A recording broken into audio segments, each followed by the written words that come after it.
Sir, আমি প্রত্যেকটা পরীক্ষায় ফার্স্ট ক্লাস পেয়েছি। এবার এই সার্টিফিকেট নিয়ে যখন আমি কোথাও চাকরির জন্য যাচ্ছি, তখন কেন আমার কাছে জিজ্ঞেস করা হচ্ছে আমি কম্পিউটার পারি কিনা? কেন আমার কাছে জিজ্ঞেস করা হচ্ছে আমার কাজের কোনো পূর্ব অভিজ্ঞতা আছে কিনা? আরে পাগল নাকি তুমি? চাকরির জন্য তো সব প্রয়োজন। তোমাকে কম্পিউটার জানতে হবে, কাজের অভিজ্ঞতা থাকতে হবে, এক কথায় তোমাকে যোগ্য হতে হবে। তাহলে বেতন কি তোমার চেহারা দেখে দিবে? যদি চাকরি করতে এগুলো লাগবে, তবে স্কুল কলেজে আমাকে বাস্তবমুখী না করে তুলে আমাকে কম্পিউটার না শিক্ষা দিয়ে কেন শেখানো হচ্ছে? নবাব সিরাজউদ্দৌলা কবে মারা গিয়েছিল? কেন সেখানে একজন ছাত্রকে বইয়ের উপর বই চাপিয়ে দিয়ে ডিপ্রেশনে ভোগানো হচ্ছে? তুমি কি মিয়া পণ্ডিত হয়ে গেছো না? এগুলো হচ্ছে ইতিহাস। একটা ছাত্রের জন্য ইতিহাস জানা খুবই জরুরি। এই ইতিহাস জানা যেমন জরুরি, তেমনই জরুরি বাস্তবমুখী শিক্ষা, যেমন কম্পিউটার। সত্যি কথা হলো স্যার, এই ইতিহাস জেনেই না আজ লক্ষাধিক যুবক চাকরির জন্য রাস্তায় রাস্তায় ঘুরছে। আর আরো সত্যি কথা হলো, ইতিহাসে চাকরি পাওয়ায় না, পাওয়ায় কর্মবিদ্যা। কে কে বলছে তোমার এই বিদ্যালয়ে কম্পিউটার শেখানো হয় না? সেখানে কম্পিউটার আছে, কম্পিউটার শিক্ষক আছে, তুমি শিখো নাই কেন? এক মিনিট স্যার, আপনি আমি দুজনেই জানি যে বিদ্যালয়গুলোতে কম্পিউটার ল্যাব আছে, কিন্তু আপনি জানেন সেখানে কি শেখানো হয়? সেখানে পুরো বছর জুড়ে শেখানো হয় কিভাবে কম্পিউটার অন অফ করতে হয়। আর নিজে থেকে নতুন কিছু শিখতে গেলে বলা হয় কম্পিউটার হ্যাং হয়ে যাবে।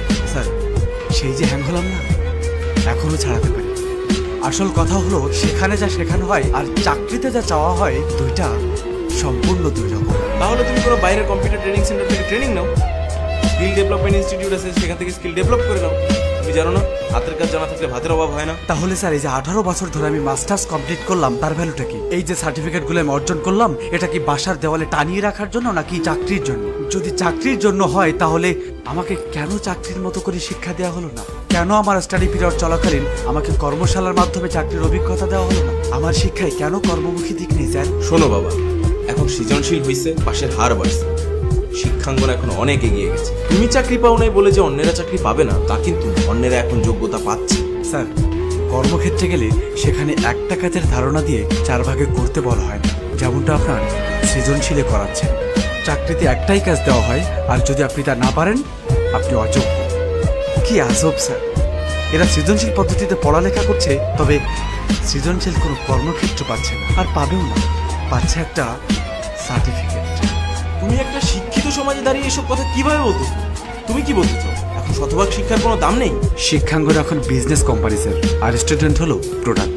প্রত্যেক বছর এই কোম্পানি থেকে কয়েক লাখ এ প্লাস ব্র্যান্ডের প্রোডাক্ট বাজারজাত করা হচ্ছে।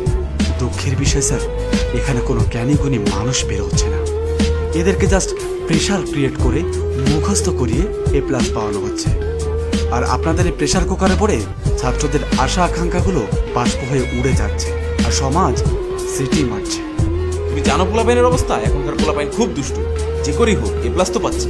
আর শুনো বাবা, এ প্লাস পেলে সব হয়। এ প্লাস পেলে সব সম্ভব? ভুল। এখন সমাজ রেজাল্টকে এমন অবস্থায় এনেছে যে একজন ভালো ছাত্র যদি এ প্লাস পায়, তার দিকেও আঙুল তুলে বলবে রেজাল্ট কত টাকা দিয়ে কিনেছেন। এ প্লাস দিয়ে কোনো ছাত্রের যোগ্যতা প্রমাণ করা সম্ভব না। হ্যাঁ, তার সম্পর্কে একটা কথা বলতে পারি, যদি সে নকল না করে থাকে, তবে তার মুখস্থ করার ক্ষমতা খুব ভালো, যা কেবল পরীক্ষার খাতা পর্যন্ত সীমাবদ্ধ। আর এভাবে চলতে থাকলে জাতি খুব তাড়াতাড়ি মেধাশূন্য হয়ে পড়বে। বেঁচে থাকবে শুধুই আপনার এ প্লাস।